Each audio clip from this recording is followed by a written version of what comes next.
Բարև բոլորին, ձեզ հետ է խոսենք օրենքից հաղորդաշարը, Մանուշ Եսայանն եմ ես, փաստաբան, իրավաբան, այսօր իմ հյուրն է Անին Սարգսյան, ով հանդիսանում է Evolve խորհրդատվական ընկերության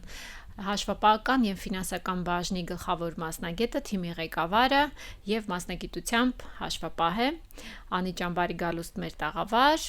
այսօր խոսելու ենք հաշվապահական հաշվառման կարևորության մասին և ինչու Հայաստանում մեր գործարարները, մեր բիզնեսի ներկայացուցիչները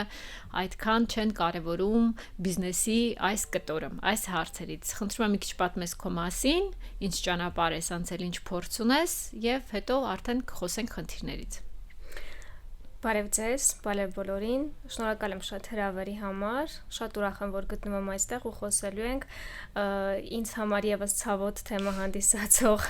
ինչու հաշվապահը կարևոր չէ բիզնեսում թեմայից։ Ես շուրջ 8 տարվա աշխատանքային փորձ ունեմ եւ իմ աշխատանքային պրակտիկայի ընթացքում աշխատել եմ տարբեր ոլորտներում գործունեություն իրականացնող բիզնեսմենների հետ։ Ամեն դեպքում փորձել եմ իմ գիտելիքներով ճիշտ ուղղություն ցույց տալ նրանց եւ օգնել ֆինանսական կարևոր ու գրագետ որոշումներ իրականացնել։ Ուզում եմ խոսենք, որ մի փոքր թերևս շուկայում սկսել է փոխվել հաշվապահի նկատմամբ վստահության այդ կտորը, այդ պակասը, եթե նախկինում հաշվապահներին դիտարկում էին ուղղակի մասնագետներ, ովքեր տիրապետում էին հարկային օրենսդրությանը եւ որոշակի հաշվարկներ էին իրականացնում, որոշակի հաշվետվություններ էին ներկայացնում հարկային մարմիններին, այսօր հաշվապահը թերևս համարվում է այն կարևոր մասնագետը, ֆինանսիստը համարվում է այն կարևոր մասնագետը, ում հետ խորհրդակցում են բիզնեսմենները, այսինքն շուկայում մեր կարևորությունը ինչ որ չափով արդեն զգացվում է, փոխվում է։ Ինչ որ չափով զգացվում է եւ փոխվում է։ Ես ուզում եմ այստեղ մի երկու կարևոր տերմին տարանջատենք՝ ֆինանսիստը եւ հաշվապահը։ Մի հատ իրենց տարբերություններից խոսենք։ Հաշվապահը անձ է, ով ընկերության ընթացիկ հաշվապահական հաշվառումն է իրականացնում, ու հաշվապահը, ինչպես ես եմ հասկանում, կարող է ֆինանսիստ չլինել, կարող է լինել ուղղակի զուտ հաշվապահ։ Այո, հաշվապահն անձն է, մասնագիտությամբ, ով տիրապետում է հարկային օրենսդրությանը, հարկային հաշվարկների լրացման կարգերին եւ վարում է համապատասխան հաշվապահական հաշվառումը ստանդարտների համապատասխան, օրենքի համապատասխան, իսկ ֆինանսիստը այն անձն է, ով արդեն վերջնական ֆինանսական հաշվետվությունների հիման վրա օգնում է բիզնեսմեններին որոշումներ կատարել եւ ռազմավարություն մշակել ընկերությունների համար, բայց ես իրականում չեմ սիրում այս երկու մասնագիտությունները տարանջատել։ Ես ինքս կարծում եմ, որ եթե ուզում ես լինել շուկայում մրցունակ, եթե ուզում ես լինել լավ մասնագետ, դու չես կարող միայն ֆինանսական բլոկին տիրապետել կամ միայն հարկային օրենսդրությանը տիրապետել։ Դա իմ սուբյեկտիվ կարծիքն է եւ երբեք չեմ առաջնորդվել իմ մասնագիտությունը տարանջատելու։ Իմ կարծիքով, որպես դու լինես օգտակար բիզնեսի համար, դու պետք է լինես երկուսի միքսը։ Հասկացա, լավ։ Հիմա արի խոսենք ինչու է կարևոր հաշվապահական հաշվառումը։ Կա այսպիսի մի կարծիք, որ հաշվապահը այն անձն է, ով օգնում է բիզնեսմենին, որ հարկերից խուսափի, արդյոք այդ թեզը ճիշտ է թե ոչ, եւ եթե ոչ կամ եթե այո, ապա ինչու ոչ կամ այո։ Ու ի վերջո հաշվապահական հաշվառումը ինչու է կարևոր, որ ասես միգուցե մեզ լսողները հասկանան։ Դե եկեք ուրեմն սկսենք ամենասկզբից։ Ինչպես ես եմ պատկերացնում ու խորհուրդ եմ տալիս առհասարակ մարդկանց այդպես վարվել, մինչև ընկերության գրանցումը հաշվապահը արդեն պիտի լինի այդ process-ում։ Մինչև ընկերության գրանցումը հաշվապահը պետք է ծանոթանա բիզնես պլանին, որպեսզի հասկանա թե առհասարակ այդ բիզնեսը ինչով է զբաղվելու, մոտավոր ինչ շրջանառություն է ունենալու, ինչ գործունեության տեսակ է ունենալու, որպեսզի մշակի ռազմավարությունը հարկային կտորով եւ կատարի հարկերի օպտիմալացում։ Այսինքն ուղղակի աչքերը փակ գնալ, ընկերություն գրանցել, դա իմ կարծիքով շատ սխալ է։ Մենք ունեցել ենք նաեւ դեպքեր, երբ որ կազմակերպությունները գրանցված մի քանի ամիս հետո եկել են, բայց իրականում ընկերությունների գրանցումից 20 օրացուցային օրվա ընթացքում պետք է հարկային մարմիններին ներկայացնես քո հարկային ժամկային ռեժիմի վերաբերյալ հայտարարությունը։ Եթե այդ ժամկետը բաց ես թողնում, ինչքան էլ մեծ ցանկություն ունես հարկման հատուկ համակարգերում գործելու, օրենքը քեզ դա թույլ չի տալիս։ Այսինքն հաշվապահը դեռ մինչև ընկերության գրանցումը արդեն պետք է իր միջամտությունը ունենա։ Արդեն պետք է ասի, գիտեք, օրինակ, չգիտեմ, այս գործունեության ոլորտով դուք չեք կարող լինել շրջանառության հարկ վճարող։ Ձեր հարկերը լինելու են հետևյալը, պետք է այդ ամեն ինչը հաշվի առնել ու խորհուրդներին հետևել իմ կարծիքով։ Շատ լավ, իսկ այդ կարծիքը, որ հաշվապահը օգնում է հարկերից խուսափել, հաշվապահը ոչ թե օգնում է հարկերից խուսափել, այլ հաշվապահը օգնում է հարկերի օպտիմալացում անել, դրանք տարբեր բաներ են, որովհետև հարկերից խուսափելը դա օրենքին դեմ է, իսկ օպտիմալացումը դա օրենքի սահմաններում է։ Հասկացա, շատ լավ։ Իսկ այդ դեպքում ուրեմն բիզնեսին, հաշվապահի դերը բիզնեսում ինչն է, դիցուք բիզնեսը արդեն կա, հաշվապահը կա, ինչ պետք է անի հաշվապահը, որ այդ բիզնեսը լինի ապահովագրված։ Ռիսկերից հնարավորինս։ Okay, նախ հաշվապահությունը ինքը ուղղակի ծրագրում գործառնություններ ձևակերպել չի, ու հետո այդ գործառնությունների հիման վրա հաշվետվություն ներկայացնել։ Իրականում հիմա ամեն ինչ այնքան է պարզացել, պետական եկամուտների կոմիտեի կողմից նույնիսկ հաշվետվությունները ավտոմատ նախալրացվում են։ Իմ կարծիքով հաշվապահի դերը ընդհանրապես այդ գրանցման կոճակը սեղմելը չի։ Հաշվապահը նախ պետք է իր հաշվառումը իրականացնելիս առաջնորդվի հաշվապահական հաշվառման մասին օրենքով, համապատասխան ստանդարտներով, հրահանգներով, ձեռնարկներով, բիզնեսի այդ գործառնությունների ձևակերպման հրահանգներով պետք է առաջնորդվի ու այդ կանոններին հետևելով հանդերձ նոր արդեն վարումը իրականացնի հաշվապահության։ Այսինքն այնտեղ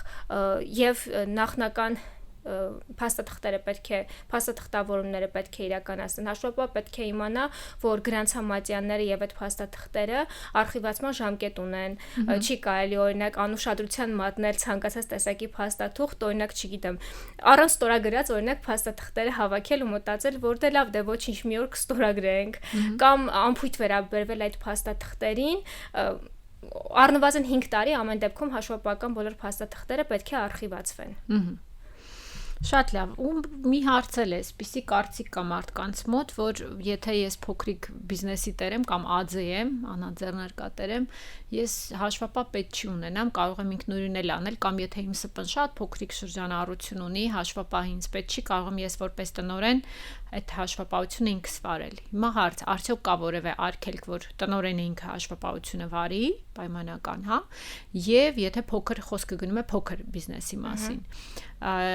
Եվ ԱՁ-ները օրինակ եւս արդյոք իրենց հաշվապահ պետք է, թե իրենք կարող են առանց հաշվապահ շատ լավ էլ աշխատել, իրենց հաշվապահ ընդհանրապես պետք չի։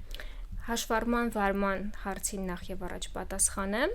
Ընկերության տնօրենը օրենքի ուժով արդեն լիազորված անձ է հանդիսանում եւ ինքը լիովին ունի իրավունք եւ հաշվապահական հաշվառման օրենքով էլ ունի իրավունք կազմակերպության հաշվառումը իրականացնելու։ Բացի տնօրենից դա կարող է կատարվել նաեւ ընկերությունում գրանցված հաշվապահ հանդիսացող անձի կողմից եւ օրինակ աուտսորս ծառայություն մատուցող կազմակերպությունների կողմից համապատասխան լիազորագրի հիման վրա։ Այն կարծիքը, որ ես փոքր բիզնես եմ, փոքր կազմակերպություն եմ եւ կարող եմ հաշվառում չիրականացնել, դա սխալ է, որովհետեւ բոլոր կազմակերպությունները ընդհանուր մինչեւ լուծարման գործընթացում գտնվող ընկերությունները պարտավոր են հաշվապահական հաշվառում վարել եւ փաստաթղթավորումը կազմակերպել, ընդ որում հաշվառում պետք է կատարվի ՀՀ դրամով, իսկ այն, որ անհաձեռնարկատերերը կարող են հաշվառում չիրականացնել, անհաձեռնարկատերերի հետ կապված այսպիսի դիտարկում անեմ, ԱԶ-ն հարկային օրենսգրքի իմաստով ինքը հանդիսանում է ֆիզիկական անձ, իսկ ֆիզիկական անձը չի կարող ունենալ բալանս։ Սակայն ակտիվների պարտավորությունների հաշվառում հարկման հատուկ համակարգում, այսինքն ԱՀ համար վճարող համարվող անհաձեռնարկատերը պետք է իրականացնեն։ Ինչքան էլ իրենք իրենց սեփական բալանսը չունեն, բոլոր միջոցները իրանցն են, կոպիտ ասած, բայց օրենքով հաշվառումը իրենք պետք է իրականացնեն։ Այս մասով քանի անդրադարձել ենք ԱԶ-ներին, ես ուզում եմ խոսենք նաև Այն մասին, որ չգիտես ինչու, բոլորի մոտ ստեղծված է այնպիսի տպավորություն, որ եթե ածը ես, դու պետք է լինես, օրինակ, չգիտեմ, շրջանառության հարկ վճարող կամ միկրոձեռնարկատիրության սուբյեկտ, իսկ եթե կազմակերպությունը միկրո լինել չի կարող, պետք է անպայման շահութարկ վճարող լինի։ Հարկային ռեժիմը առհասարակ քո բիզնեսի կազմակերպաիրավական ձևից կախված չէ։ Այսինքն նույն կազմակերպությունը, եթե բավարարում է գործունեության ոլորտով, շրջանառությունով եւ այլ պահանջներով տվյալ հարկային համակարգին, ինքը շատ հանգիստ կարող է լինել շրջանառության հարկ վճարող, միկրոձեռնարկատիրության սուբյեկտ, իսկ անհաձեռնարկատերը օրինակ այնքան մեծ շրջանառություն ունենա, որ համարվի ԱՀ վճարող։ Հետևաբար մենք խորհուրդ ենք տալիս, որ ուշադիր լինեն այդ կտորին։ Եվ չմտածեն, որ եթե ԱԶ են, ուրեմն իրենց մոտ խնդիրներ չի կարող լինել, իրենք ոչ մի բան չեն անում։ Ինչի եմ ես խորհուրդ տալիս հաշվապահական հաշվառմանը ուշադիր լինել, որովհետև ՊԵԿ-ի կողմից, եթե հաշվառում չի իրականացվում, խոսքը չի վերաբերում ծրագրերի մասով դեռևս կխոսենք, եթե հաշվապահական հաշվառումը պատշաճ որակով չի իրականացվում կամ սխալ կամ թերի է իրականացվում, կոշտ քաղաքականություն կարող է, վարչարարություն կարող է իրականացնել հարկային մարմինը, ինչը սա նշանակում։ Սա նշանակում է, որ եթե դու հաշվառումդ ինքդ չես կատարել, հարկային մարմինները անուղղակի եղանակներով կարող են քո հարկման բազաները հաշվարկել եւ բնականաբար միանշանակ կարող եմ ասել, որ քո հարկային պարտավորությունները ավելի շատ կլինեն դրա արդյունքում, քան եթե դու ինքնուրույնաբար քո հաշվառումը վարեիր եւ նորմալ վճարեիր հարկերդ։ Հասկանալի է։ Իսկ օրինակ լինում են դեպքեր, երբ բիզնեսի սեփականատերը տարբեր ժամանակներում հաշվապահին ասում է, ես եմ քեզ սենց ասում, դու ուրեմն սենց պետք է անես, դու նենց արա, որ ես հարկեր չտամ, կամ չգիտեմ ինչ, ասում եմ, մի քիչ խոսենք պատասխանատվության կտորից։ Արդյոք այդ դեպքում, եթե հաշվապահական հաշվառման վարման լիազորված անձը հաշվապահն է համարվում, հաշվապահն է պատասխանատու այդ սխալների համար, թե ի վերջո բիզնեսի սեփականատերն է կամ տնօրենն է պատասխանատու, եւ այդ համագործակցությունը, եթե բիզնեսի սեփականատերն ասում է ես եմ ասում, բայց հաշվապահը հստակ գիտի, որ դա սխալ է եւ հակաիրավական է, այն ինչ պետք է անի, այդ համագործակցության արդյունքում ինչ կարող է լինել։ Իրականում օրենքի համաձայն ամբողջ հաշվառման համար պատասխանատվությունը ղեկավար մարմիններն է պատկանում, այսինքն տվյալ դեպքում կազմակերպության տնօրեններին, սակայն գլխավոր հաշվապահը եւս ունի իր մասնակցությունը եւ միջամտությունը, եթե դիտավորություն այդտեղ կա գլխավոր հաշվապահի կողմից, այսինքն լսած կլինեք օրինակ, չգիտեմ, այս ընկերության գլխավոր հաշվապահին տարան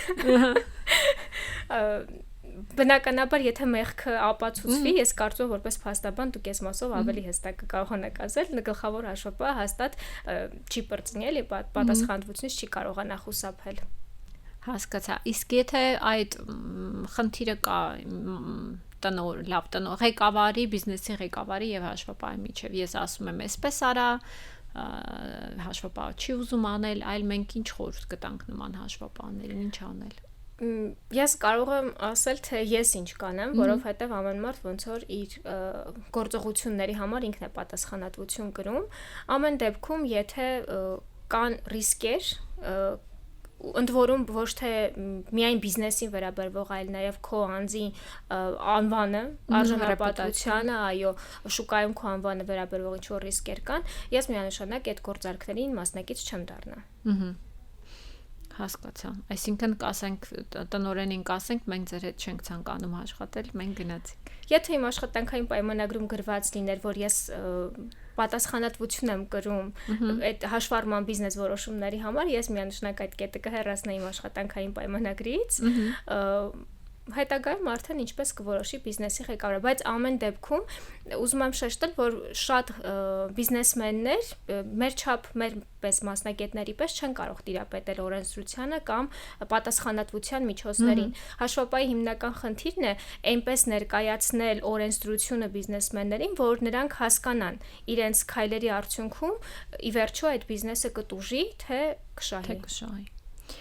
Շատ լավ, ու մի հարց էլ ունեմ, այդ հաշվապահական բազա ասվածը, որ ասում ենք ընկերությունները պետք է վարեն, համապատասխան հաշվառում իրականացնեն, արդյոք դա կարևոր է եւ որ բիզնեսների համար է կարևոր, թե բոլորը պետք է ունենան, կա պատասխանատվություն, օրինակ, եթե ընկերությունը վերցնենք ունի 2-3 միլիոն շրջանառություն, ունի 2-3 աշխատող, բայց բան չի վարում։ Հաշվապահական ծրագրային մասը չի վարում։ Արդյոք կա պատասխանատվություն դրա համար։ Եկեք տարբերակենք ծրագրային բազա ունենալը եւ ակտիվների պարտավորությունների հաշվառում իրականացնելը, որովհետեւ դրանք տարբեր մեխանիզմներ են հաշվառման, պարտավորությունների ու ակտիվների հաշվառում բոլորը պետք է իրականացնեն, այսինքն դա կարող է լինել թուղթ ու գրիչով, դա կարող է լինել Excel-ով, ինչով ուզում է, բայց կազմակերպությունը դա պետք է իրականացնի։ Սակայն ծրագիր ունենալ, որը հարմարեցված է ՀՀ օրենսդրությանը եւ ամբողջությամբ օրենքի տարին համապատասխան է քո հաշվապահությունը վարում, դա պարտադիր է, եթե 500 միլիոնից ավել շրջանառություն ունի տվյալ ընկերությունը։ Տարեկան։ Նախորդ հարկային տարվա շրջանառություն եթե 500 միլիոն եւ ավել է, պարտավոր են տվյալ ընկերությունները ունենալ ծրագիր, համապատասխան ծրագիր։ Ծրագրի բացակայությունը բնականաբար ինքնին հարկային տուգանքներ է առաջացնում, կախված շրջանառությունից մինչև 5 միլիոնի չափով։ Ընդ որում ոչ միայն ծրագիրը չունենալը, այլ նաեւ համապատասխան կրիչներով կամ այլ եղանակներով հարկային մարմիններին չտրամադրելը։ Այսինքն դա եթե չունես, ինչ տրամադրես։ Կարող ունես ու չես տրամադրում։ Հա, հասկանալի է։ Շատ լավ, ու մի հարց էլ տամ, երևի մեր վերջին հարցը, որովհետև ժամանակը սուղ է, շատ է խոսվում բիզնեսի համար շահութարկի, այսպես ասած, կտորը ինչքան բարդ է, ինչքան ծանր է բիզնեսի համար, այդ շահութարկ ասվածը ինչ հարկ է, ինչու պետք է բիզնեսները վճարեն եւ ինչու է կարևոր այդ շահութարկի հաշվետվությունները ճիշտ ներկայացնելը կամ ճիշտ հաշվարկելը, կամ հաճախորդին բիզնեսի սեփականատիրոջ այդ շահութարկի մասին ժամանակին տեղեկացնելը։ Սա իրականում շատ կարևոր հարց է, որ շոշափեցիք, շահութարկի հաշվարկը ինքը առհասարակ շահութարկի համար հարկային օրենսգրքում մի հատ մեծ գլուխ կա ու բոլոր ծախսային հոդվածների մասով, թե որոնք են համարվում նվազեցվող ծախսեր, որոնք են համարվում հարկող եկամուտներ, առանձին սահմանափակումներով, թույլատրելի սահմանաչափերով ներկայացված է, այսինքն հաշվապահը, գլխավոր հաշվապահը այդ ամբողջ օրենսդրությանը պետք է կարողանա լիարժեք տիրապետել, որպեսզի ճիշտ հաշվարկ ներկայացնի։ Ես ուզում եմ իրականում շահութարկի մասով խոսել նախնական հաշվարկների մասին, օրինակ մենք մեր ընկերություն սպասարկվող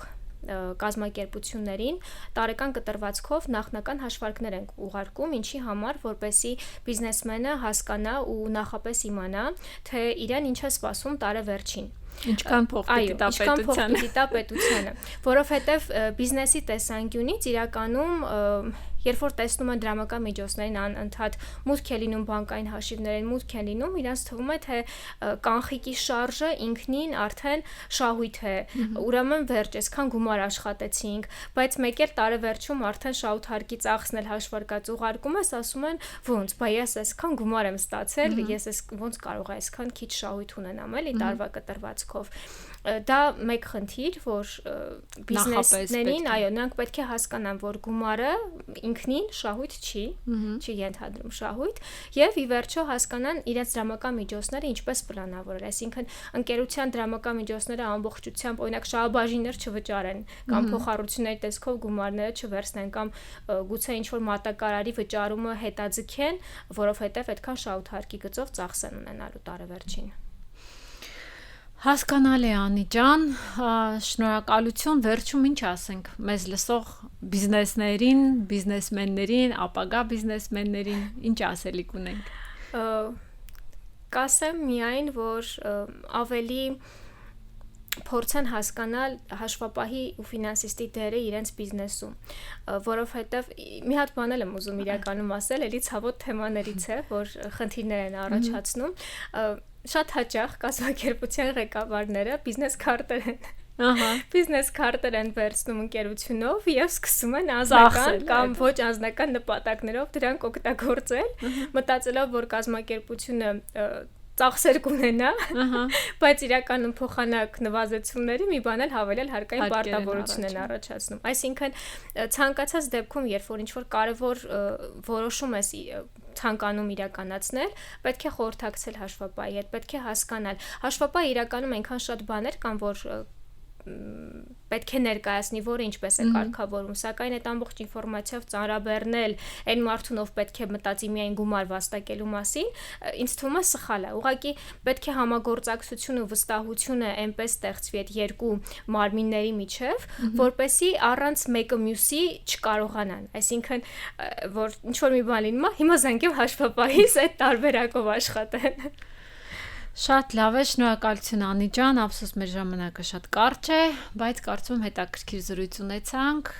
եթե մեզ լսողները հարցեր ունենան, կարող են գրել, կուղղորդենք քեզ մոտ, որ պատասխանես։ Ես շնորհակալ եմ։